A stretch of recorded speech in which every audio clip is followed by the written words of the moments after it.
Eh ben, salut à tous. Salut! Vous pouvez enfin voir notre mine déconfit.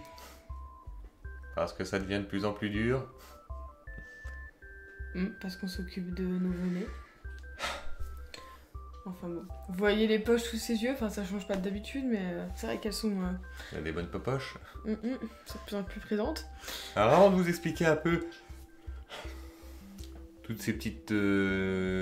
Enfin voilà, le fait qu'on commence à comprendre un peu notre douleur, je pense. On va déjà vous montrer donc quel a été son premier cadeau pour la fête des mères de la part des enfants avec cette photo. C'est mignon! Oh, si c'est joli. C'était donc pour la fête des mères. Puis... La première d'une longue série. Ouais, exactement. Et puis aussi pour vous dire que, ben voilà, je vous mets aussi en photo ce coussin d'allaitement que vous pouvez voir qui est particulièrement magique. Vous voyez comment ils sont posés comme des crottes là-dessus. C'est vrai que c'est très utile, mine de rien, pour les poser, parce que c'est vrai que peut-être dans leur lit, souvent ils ont du mal. Que quand ils sont là-dessus, vraiment... En journée, si il y en a un qui a particulièrement des difficultés et qu'on veut qu'il dorme après être passé dans nos bras, il n'y a que ça. Et on sait que c'est pas bien, hein. Enfin voilà, on sait que c'est pas bien. C'est-à-dire que normalement il faut éviter, parce qu'il y a des risques d'étouffement, mais il faut savoir que moi ils sont dans le coussin que quand je suis à côté d'eux. Donc voilà. Mais c'est magique. Ouais, franchement, c'est pas mal. On nous avait parlé aussi du Doumo, mais bon, voilà, un coussin d'allaitement, si on allait, on en a un. Même si on n'allait pas, quand on est enceinte, en général, pour pouvoir dormir correctement, on en avait un. Moi perso, je vous le conseille quand même, ce petit coussin d'allaitement, que vous allaitiez ou pas, voilà, même si c'est pour que les poser dedans, franchement, eux, ils kiffent. Et ça permet de les faire dormir. De pouvoir les poser aussi, hein, parce que... Ouais. On veut bien hein, les porter. Alors, s'ensuit un petit conseil qu'on va donner maintenant aux parents de jumeaux, voire même d'enfants tout court. Je dirais qu'il faut avoir les nerfs solides. Le courage, je pense, ça suffit pas. Avoir du courage, c'est bien, mais il faut être aussi fort à l'intérieur. Il faut psychologiquement et voilà. Je te rappelle que tous les enfants sont pas comme les nôtres. Il y en a qui font leur nuit, genre Céleste. Oui, mais tant mieux pour eux. Mais il y en a, et la plupart, je dirais, qui sont quand même...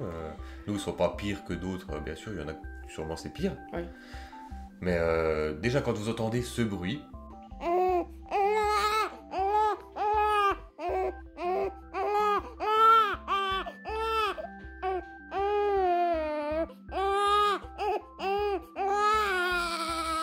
Déjà, juste ça, bon, pour la plupart des gens, c'est énervant, pas forcément. Et bien quand vous entendez ça en continu, que vous avez beau essayer de faire ce que vous voulez, ça ne s'arrête pas, vous avez la tête dans un étau, quoi. C'est juste horrible. Surtout que là, il n'y en a pas qu'un, il y en a deux. Donc ça veut dire que possiblement on arrive à calmer le premier, et en fait on a le deuxième qui enchaîne. C'est pas évident, franchement, des fois ça te fout les nerfs de ouf. Mais il faut être, voilà, courage, voilà, il faut, voilà, zen, parce que c'est vraiment pas évident des fois. Second conseil, pas trop de monde, pas tout le temps, pas de visite trop tôt. Parce qu'en fait, on est censé dormir quand les petits dorment. Et malheureusement, quand c'est une période où ils dorment, on a du monde. Donc on dort pas. Voilà, donc pour celles qui allaitent, pour les papas qui donnent les biberons aussi la nuit, non mais vraiment, hein, si vous ne faites pas de visite trop tôt, ne faites pas venir du monde quand vous savez que vous allez dormir, enfin voilà. Parce que vraiment votre sommeil c'est très important, et vous n'allez pas en avoir beaucoup au final, hein, parce qu'il va être tout le temps entrecoupé. Si vous avez des jumeaux qui font comme les nôtres, où il y a besoin d'un certain temps avant de retrouver l'endormissement, sur 2 heures entre les chaque tétée, et du coup vous dormez moins d'1 heure, quand vous pouvez dormir la journée, il faut le faire. Alors surtout quand vous êtes maman et que vous allaitez parce que vous êtes obligé de vous lever tout le temps pour leur donner le sein, donc c'est sûr que là le sommeil, hein, bon voilà. Nous en tant que père, bon on peut, des fois si elle arrive à gérer un peu tout seul. J'ai dit papa pour le biberon quoi, s'il y a du biberon, oui, s'il y a du mixte, biberon, oui éventuellement, mais ou là, même parce qu'il va les chercher, ou parce qu'il les repose dans le lit, ou voilà, moi c'est tout du ce deuxième. qu'on peut faire pour aider, c'est de toute façon... Elle se pose, elle a plus qu'à aller foutre, les nourrit, après nous on s'occupe du reste, hein, le rôle, les recoucher. Ça c'était le troisième conseil du coup alors. Ah ouais? Je sais pas. Voilà, mais nous c'est vrai que c'est... donc on les réveille, Il mange, hein, ça prend pas loin d'une heure. Ouais. Et puis en général, une heure après, enfin là il dorment une heure, et puis une heure après, bah, c'est rebelote quoi. C'est ça.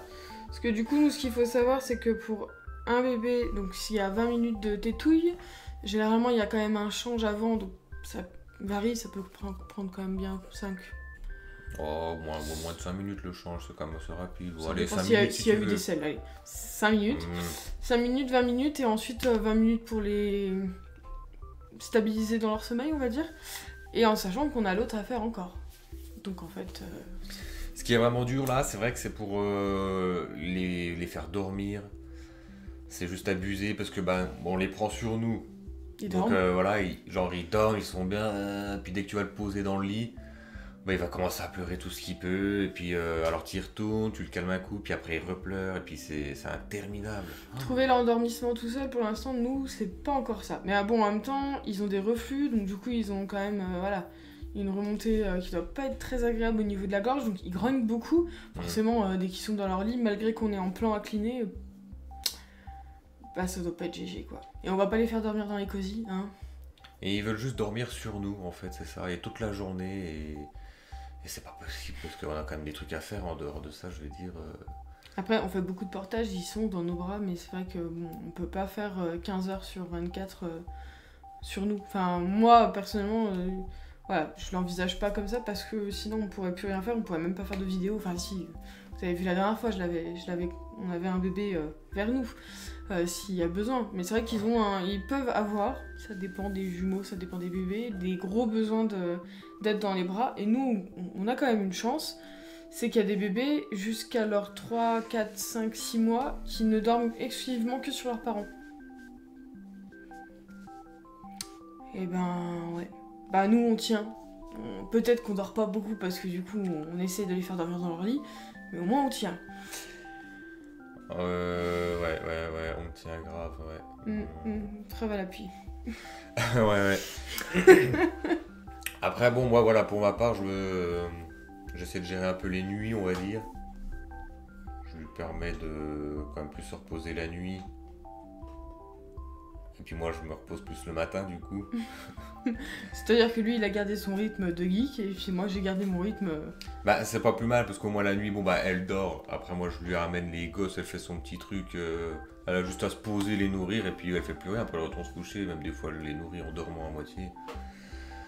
Et puis bah, le matin, bah, des fois je les gère un peu tout seul, ou alors des fois je me lève histoire de faire un truc, voilà, je veux lui porter en mode zombie, c'est un peu dangereux mais quand même. Voilà. C'est vrai qu'on a de la chance, c'est que le matin ils dorment encore. Ah, ils arrivent à nous faire des fois des petites phases de 3 heures de... Le matin, ouais, ça arrive. Enfin on dit 3 heures de sommeil, c'est pas 3 heures à partir du moment où ils ont fini de téter, hein. C'est à partir du moment où ils commencent à manger et jusqu'à quand ils remangent, donc... C'est pas vraiment des 3 heures de sommeil, c'est plus, on va dire, d'1h30, 2 heures, quoi, si tout va bien. Ouais, ça.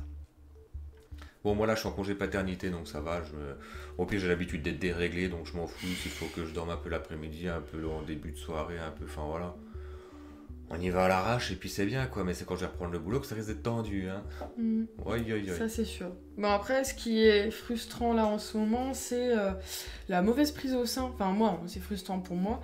Parce que du coup, on perd du temps, les bébés sont frustrés, ça prend un temps infini rien qu'à la mise au sein. Et puis voilà, on a un des petits qui est insatisfait sur les tétés, donc du coup, en fait, il est censé se rendormir après, mais il ne se rendormira jamais puisqu'il a pas tété comme il faut. Et là, c'est infernal. Ouais. Donc du coup, généralement, 30 minutes après, voire 1 heure après, si vraiment j'ai été vraiment dans le gaz, on est obligé de le remettre au sein. Il se décale avec son frère, ou alors sinon, faut introduire le biberon. Ouais, c'est pas évident, hein. Putain. Non, puis des fois, ils pleurent alors qu'ils viennent de manger, tu les as bercés et tout, puis tu sais pas ce qu'il y a, et ils pleurent quand même, et... Bon, ouais, il doit y avoir des petites douleurs par là, mais... Il y avait peur de décharge.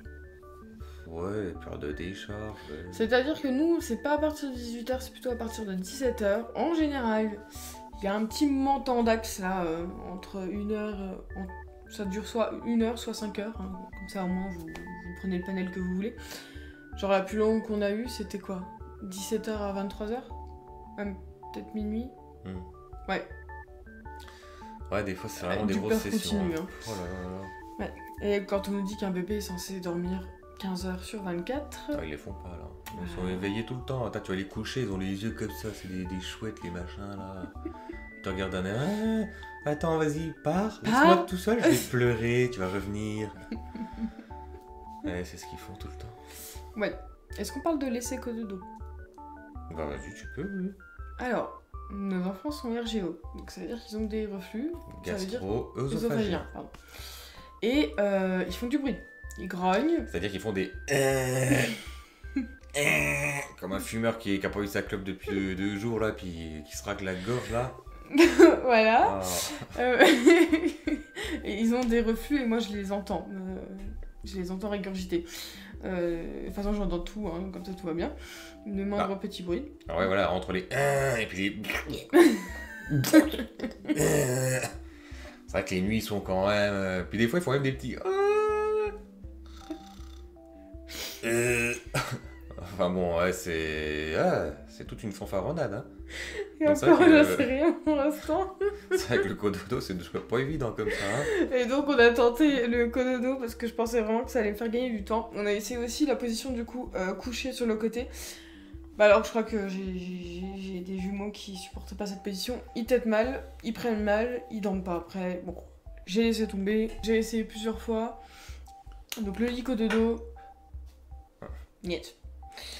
Peut-être quand ils font moins de bruit. Non, quand ils auront moins de reflux, enfin moins de difficultés, parce que c'est vrai que bon bah...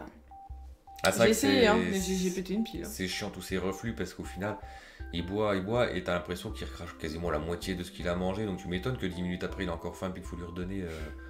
Tu verrais même tous les jets qu'il relâche des fois, ça abusé. Ouais, mais après, par exemple, on a quand même Kalel qui vient de nous faire 3 heures de sommeil alors qu'il a rejeté. Ouais, bah après, il y a forcément un bout d'un moment, il y a de la fatigue qui s'accumule chez eux aussi. Hein. Oui. Ils peuvent pas, c'est pas des surhumains, ils sont obligés à un moment de... Allez, va te coucher, quoi. Après, il faut dire que le sommeil qu'ils ont dans la journée ne vous donnera pas le sommeil de la nuit. C'est pas parce qu'ils ont dormi 6 heures, enfin, des grosses phases dans la journée qu'ils dormiront rien la nuit. Hein. Ça, c'est pas forcément vrai. Et le contraire, pareil, c'est pas parce qu'ils vous ont épuisé dans la journée qu'ils seront épuisés la nuit. Donc, Non, ils ont déjà fait de sacrées journées, ceux-là. Ouais. Mais c'est vrai que sur 24 heures... Voilà. Après, on a quand même une chance, c'est que la nuit, en général, ils sont entre 2 heures et 3 heures de sommeil. Sauf parfois quand on a des pics de croissance ou qu'on a Gabriel qui a envie d'être plus présent dans nos vies. Donc là, il dort moins. Mais sinon, voilà, 2 à 3 heures de sommeil, c'est pas mal. Mais ça, je dirais qu'on en a un qui est quand même plus tout le temps... Mais un qui est plus posé, qui va plus facilement s'endormir que l'autre... Je trouve que Gabriel, il a quand même plus de mal à... Enfin, il est tout le temps éveillé, tout le temps il chouine. Bah Kalel, des fois c'est pas ça, hein. Regarde, Oui, la dernière fois, pas quand toujours, on a dû tout tenter. Ah oui, parce qu'on a tout tenté. On a fait le soir tout tentage, donc portage, balade en poussette, bain, suppo, pas Doliprane, camomille, oui, on Tu peux tente. camomille, on sait jamais. Tout, franchement... C'est des coriaces, hein, putain, mais il reste plus que la batte, mais... Je sais même pas comment on a fini du coup. Bah, je l'ai pris vers moi en cododo. Et ça a pas fonctionné. Et du coup, il est dans sa chambre et je crois qu'on a fait une phase où de toute façon on pouvait plus rien faire, quoi. Ah, moi, il y a juste un truc qui l'énerve, c'est quand ils dorment dessus et puis que tu les poses et puis ils rechialent et puis tu les reprends, ça va. Puis tu les reposes, ils rechialent et puis oh là là. Et bah, c'est pour ça qu'il y a des parents qui font du dodo exclusif sur eux. Alors, c'est peut-être possible quand on en a qu'un, mais quand on en a 2, je vois pas. Moi, je prends pas la responsabilité d'avoir mes 2 enfants sur mes côtés. Si jamais je me retourne, ou même la couverture va sur leur visage, ou je sais pas, hein. Moi, je prends pas la responsabilité. Les mamans qui peuvent le faire, c'est super. Quand elles en ont qu'un, qu'elles peuvent le porter là, qu'elles peuvent dormir avec plein de coussins derrière. Oui, Kalel est d'accord avec nous. C'est super. Mais bon, quand on en a 2, c'est pas possible, quoi. Même avec l'écharpe de peau à peau, moi, je ne peux pas. Hein. Si je prends les 2, déjà, je ne respire plus. Et les petits ne respirent plus non plus. Et surtout, ces petites choses qu'ils aiment bien nous faire, c'est que grâce à cet appareil où on peut les voir et les entendre, bien sûr, et quand tu entends des ouin, bon, je regarde pas spécialement, je me dis que ça chiale, je vais aller voir, tu montes, et là ils sont là, genre ils dorment, ça pousse. Tu fais bon, c'est bon, tu fermes la porte. redescends, tu entends ouin sur le bordel, tu remontes, ils font genre ils dorment, ça met oulala. Alors du coup, après je regarde l'écran, je me dis bon, qui c'est qui est en train de pleurer là, parce qu'il va pas me la faire 2 fois, 3 fois de suite là. Ça va, il joue avec mes nerfs, hein. Et le problème, c'est qu'on a un des petits qui dort en faisant du bruit. Donc c'est-à-dire qu'il a des phases... Il a pas beaucoup de phases d'éveil calme, donc c'est-à-dire où il n'y a pas de bruit. Il a beaucoup de phases où il chouine. Mais il dort, mais il chouine. Il chouine vraiment, hein, mais il dort. C'est bizarre, ouais. Mais bon. C'est comme ça. C'est son sommeil à lui, quoi. Il y en a qui ronflent et puis il y en a qui crient pendant leur sommeil. Hein. Bah ouais, pourquoi pas, hein. Déjà, bon, ils dorment pas avec les yeux ouverts. Bon. On essaie de s'en sortir comme on peut en tout cas, et puis là c'était la première semaine sans l'aide de la belle-mère, du coup on était vraiment livrés à nous-mêmes, donc... Ça va au final, ça voilà, va. Ça va. On a eu deux nuits, 3 débuts de nuit compliqués, 2 nuits vraiment anarchiques, on va dire. Voilà. Oui, et puis bon après pour tout ce qu'il y a à faire à côté, le linge, la bouffe, bon c'est pas toujours évident, bon, on se débrouille, bah après voilà, faut... La propreté de la maison, c'est vraiment pas la priorité. Heureusement qu'on a une femme de ménage qui vient quand même si elle fait les choses à moitié. Mais c'est déjà pas mal parce que au moins on a déjà de petits trucs de fait. Et puis voilà, bon bah on va se retrouver la semaine prochaine pour de nouvelles aventures. On va voir comment va se passer le reste. C'est ça. Et puis voilà, si jamais il y a d'autres choses, des sujets que vous voulez qu'on aborde on va en aborder de toute façon, vous inquiétez pas. Parce que bon bah le problème c'est que la fatigue faisant, on zappe. Ouais, bah c'est pour ça que je commence à noter des trucs sur un bout de papier parce que là... on zappe pas mal de choses. Voilà, donc n'hésitez pas. Et n'hésitez pas aussi, là, en ce moment, il y a plein de petites stories sur Instagram. Je commence à mettre des petites photos de l'évolution de tout ce qui se passe. C'est ce qu'on vous disait. Ça pleure, mais ça crie. Voilà, c'est comme ça. C'est bon. Bon, bah voilà. Hein. Ma foi, on vous fait des gros bisous et puis on se dit à la semaine prochaine. Oui, moi je vais aller siester. Salut. Ça va être pas mal. Ciao. Ciao.